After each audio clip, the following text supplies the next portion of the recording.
Hello, Giants fans, and welcome to the Valentine's Views podcast. Please like, share, and subscribe if you're watching us on YouTube, and subscribe wherever you listen to podcasts across the Big Blue View Radio Network.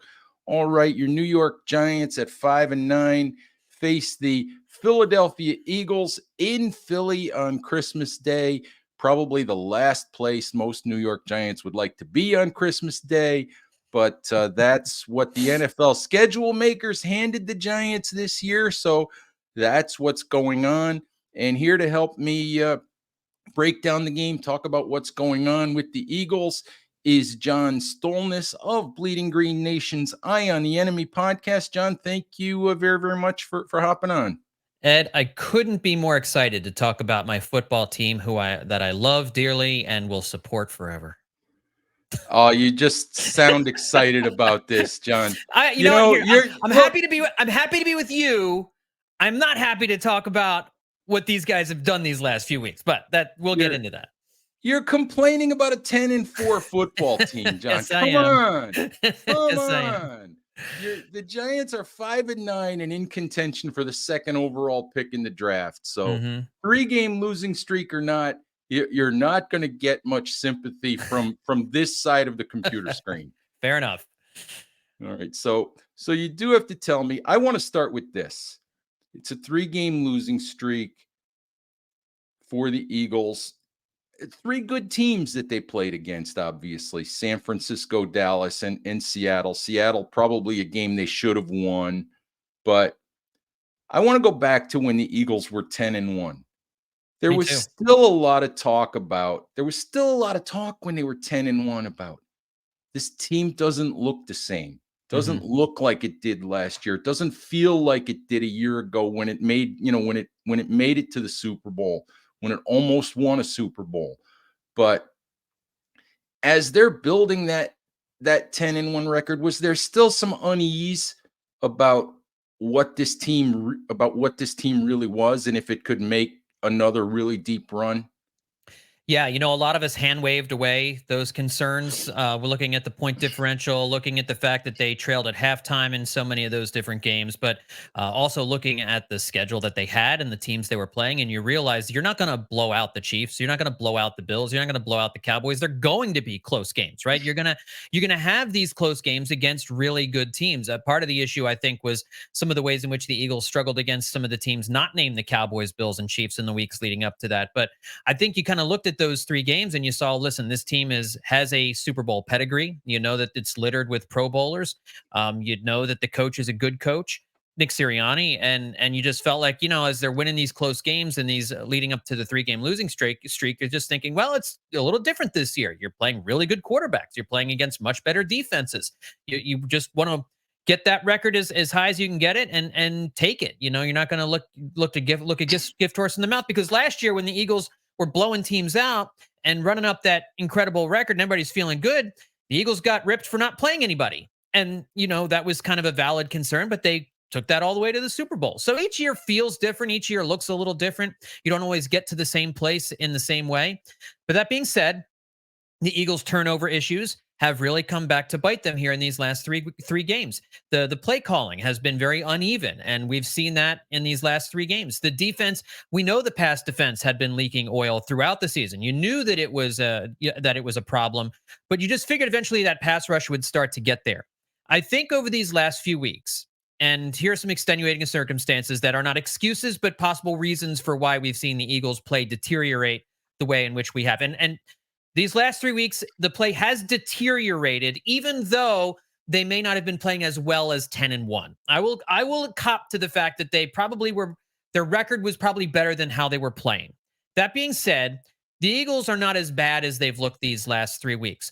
Playing against the 49ers, the 49ers had 10 days of rest. So the 49ers had a big rest advantage over the Eagles coming into that game. And the Eagles are playing like they just come again off the Cowboys, Chiefs, and Bills. Dramatic wins. High stress games. They were on the field a ton against Buffalo. That game I think the defense played like 70 some odd snaps in that game. So you can understand losing to that 49ers team, which may be the best team in the NFL right now, which is the best team in the NFL right now. Then you go into Dallas and play in a place the Eagles haven't won since 2017.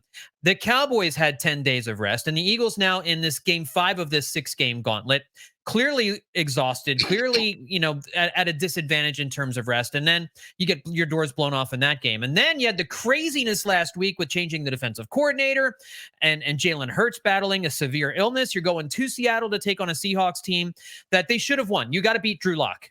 Just have to do it. You have to beat Drew Lock. I don't care what the extenuating circumstances are there. You have to beat Drew Lock, but they lose that game. So yeah, I think some of those concerns when they were 10-1, but we poo-pooed and hand waved a lot of those away. Some of those were legitimate. The Eagles were not playing as well as they were a year ago. Can you put your finger on the offensive side, let's say, can you put your finger on what it is? You talked about turnovers, but it's the same players. It's the same quarterback. It's the same offensive line. So, I mean, it's a different running back, but that shouldn't make that much difference. No. But can you put your finger on what's different?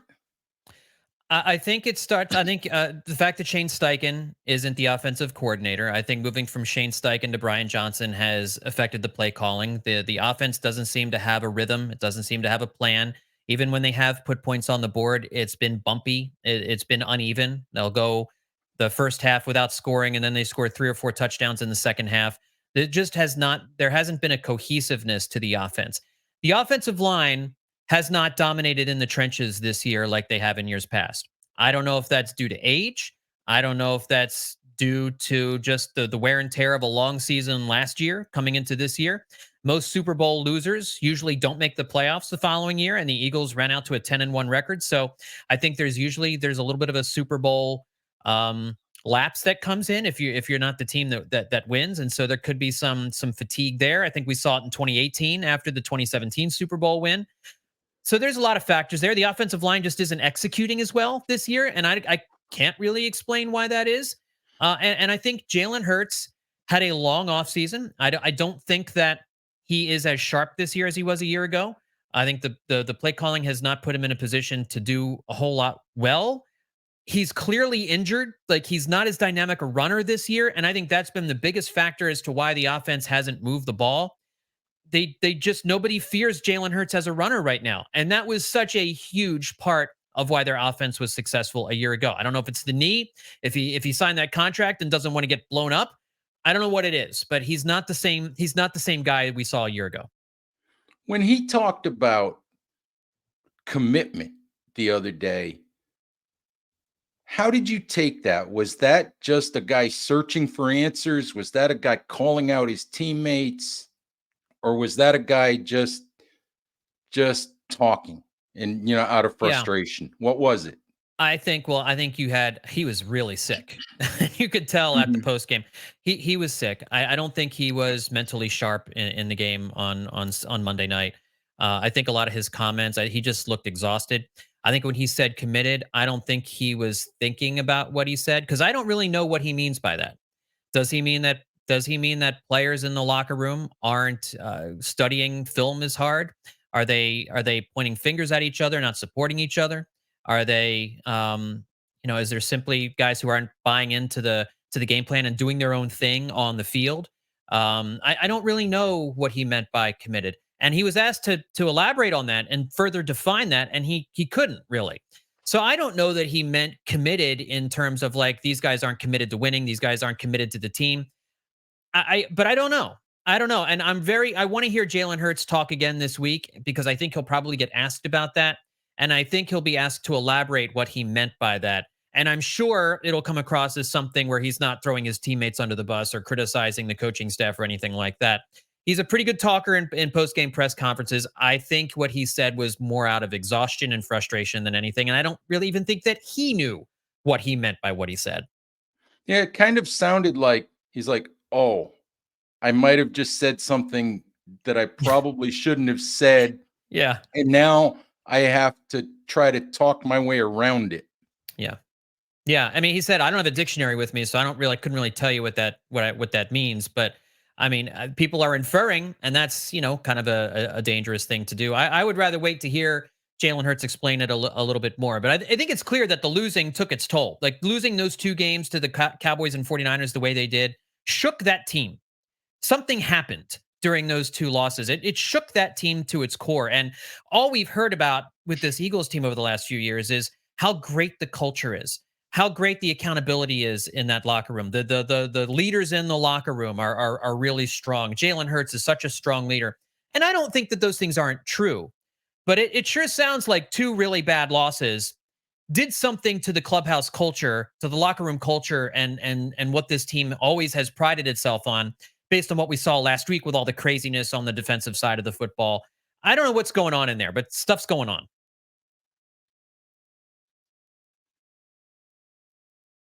John, let's go to the other side of the ball, to the defense. And I have to be honest, I look at that Eagles team and I just see talent everywhere on the defensive side of the ball. Obviously, they lost a couple of players in free agency over the offseason, but I still see, talent upon talent upon talent on that side of the ball.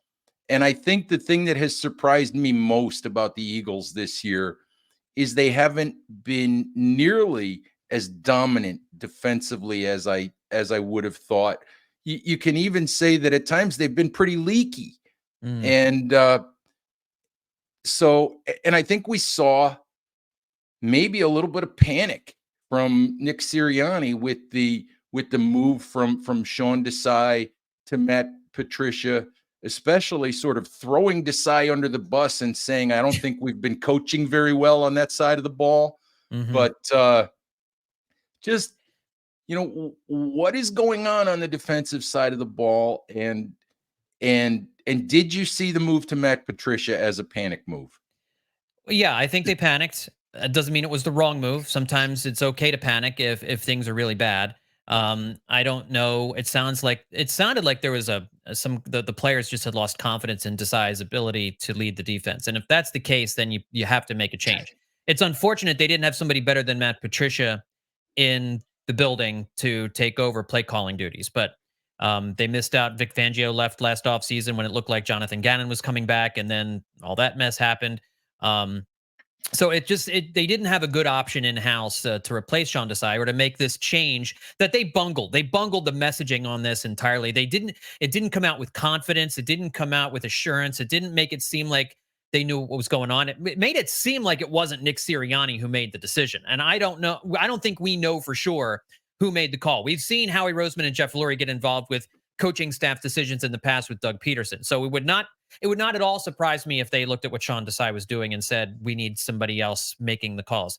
That being said, Sean Desai was doing an abysmal job scheming up his defense, was not putting the players that he had in the right positions to succeed, was using players incorrectly. Brad, they had Eli Ricks in the slot a lot this year. There's nothing in his profile that says he should be a slot cornerback. He's an outside cornerback, and yet he barely played any outside cornerback, even when Bradbury and Slay had been hurt this year. The young guys were not being utilized in properly. When the blitzing schemes didn't make any sense. Too many guys too far off the ball to the line of scrimmage where you're just not going to have any impact. Like no stunts, no creativity at all on the defensive side of the ball.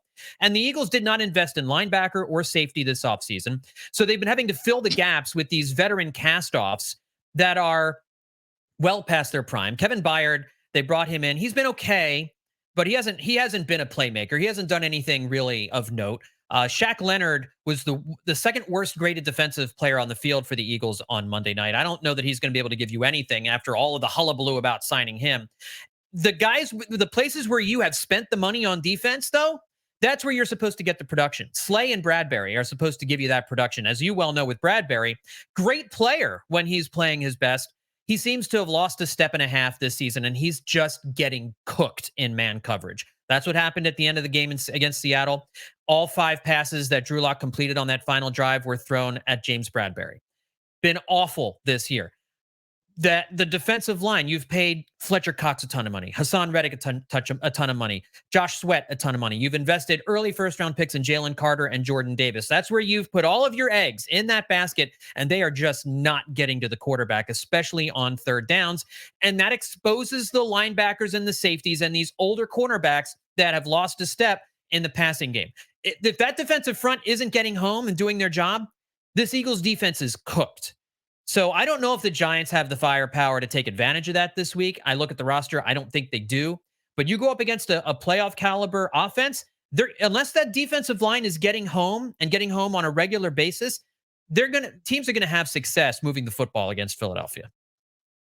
So you have 2 games against the Giants and, coming up, and I think the other game is against Arizona. Mm-hmm. Record-wise, you'll win at least 2 out of those 3 games, probably all 3. Even if you're not playing, even if the Eagles are not playing their best football. But what is your confidence level at this point in the Eagles' ability to make a deep playoff run? You go to the Super Mm-hmm. Bowl last year.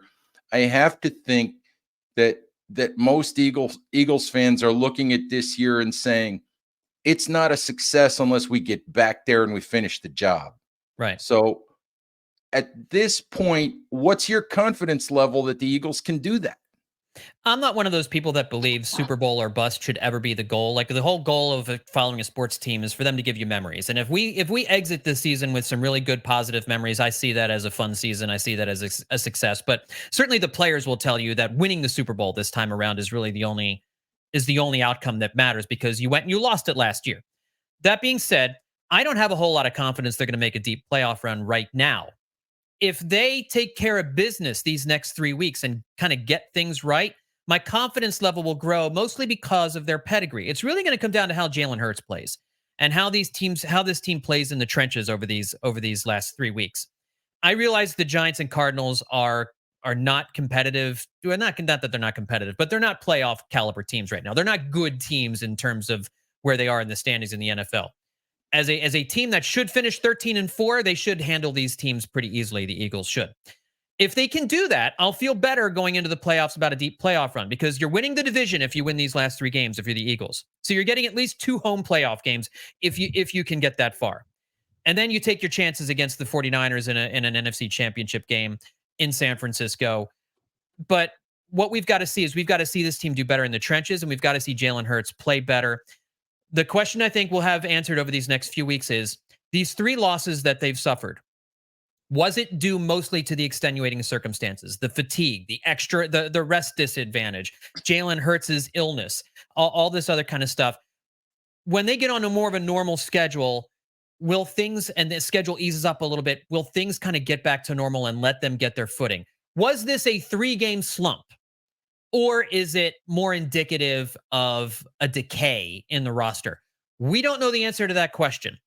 I think it's more likely it's a slump than a decay, but I'm not ruling out the possibility that this team is about to crater. So right now I feel like 60-40 that they could get to the NFC Championship game, but we'll see over these next few weeks. If they struggle in these next 3 weeks, no confidence they can even get past the first round, even with a home game. All right, John, obviously I have you on here mostly to discuss the Eagles, but I always like to get the perspective from the outside on the Giants. And this has been 5-9 is not what people anticipated from the Giants this year. I didn't anticipate a 12-win team. I thought maybe there would be some regression. I even thought maybe 7 or 8 wins would be a good year for the Giants, just because the schedule was more difficult than it was a year ago. Right. I thought maybe the Giants were out over their skis a little bit last year. But from the outside perspective, what do you see when you think about the New York Giants, where they are at this point, 5-9, where they are maybe in the second year with Brian Daboll and Joe Shane? What are your thoughts on the New York Giants' progress to this point? Well, I think the schedule got them early. I think that's for sure. I mean, they had the Dallas Cowboys in week 1, and they got their doors blown off. I mean, 40-0 is just, you can't lose like that. But a lot of weird things happen in week 1.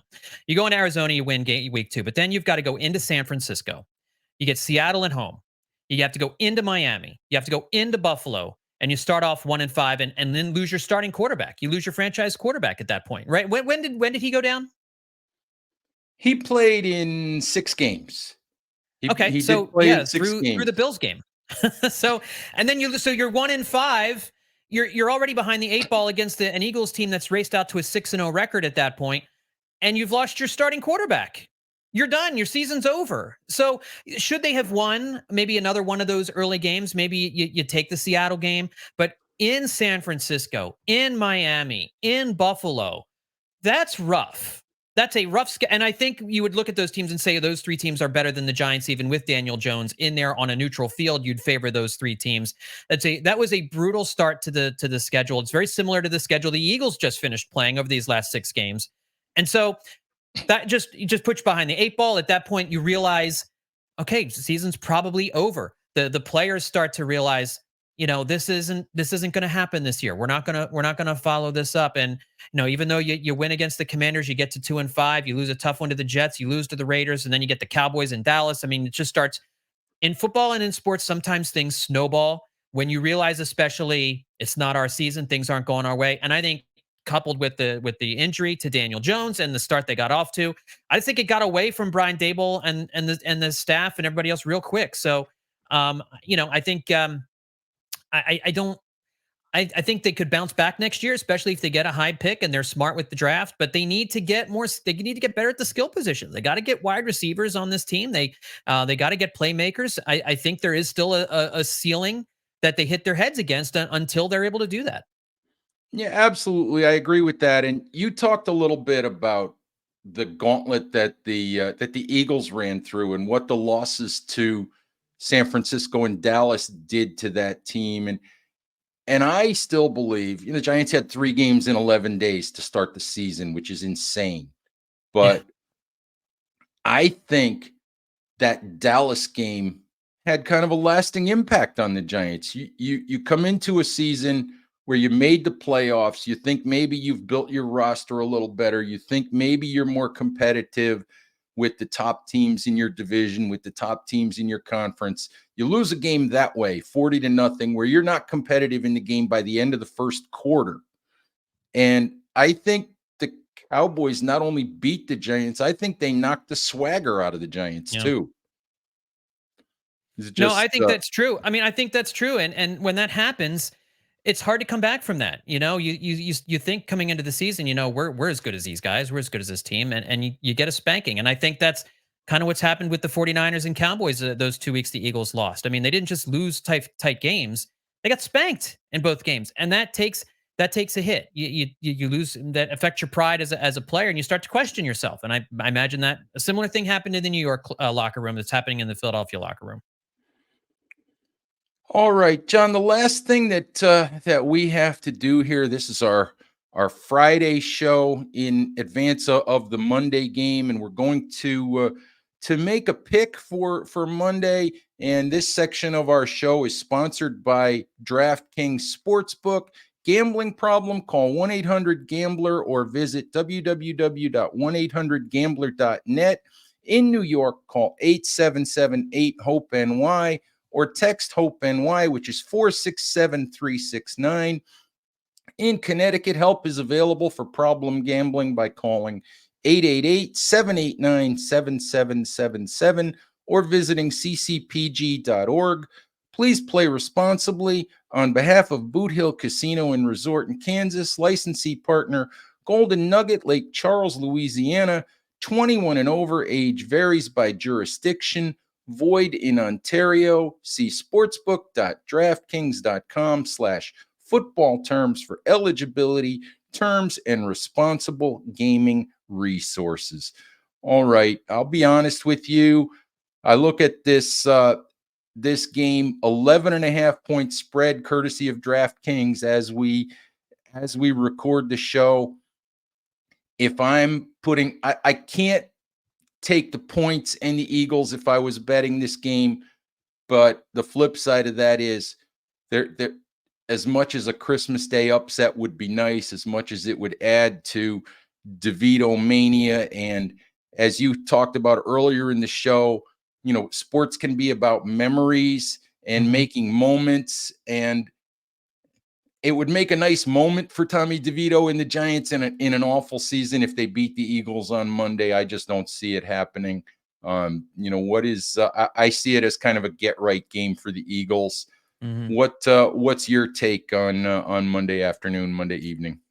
I keep picking the Eagles to win these last few weeks, and they keep losing. But I think coming home against an opponent they really do have an advantage over. It does feel like a get right game for this team. But it could also be a struggle. I think the Eagles win this game. I can't imagine them losing this game. If they do lose this game, the ceiling's going to cave in on this team. I mean, it's going to be a total collapse, and they'll still go to the playoffs because they've already clinched. But I think will be a get right game. I think it's going to be a 10-point victory. So 11 and a half is a lot. I think it'll probably be more like an 8, 9, 10-point win, something like that. It might be close for an uncomfortably long amount of time for Eagles fans. But my guess is I think the Eagles probably put up about 27 points. So I'm going to say something along the lines of like 27-17. That sounds about right. I think considering the way that so many of the Giants' primetime games this year, so many of their games against teams like Dallas and San Francisco have gone this year.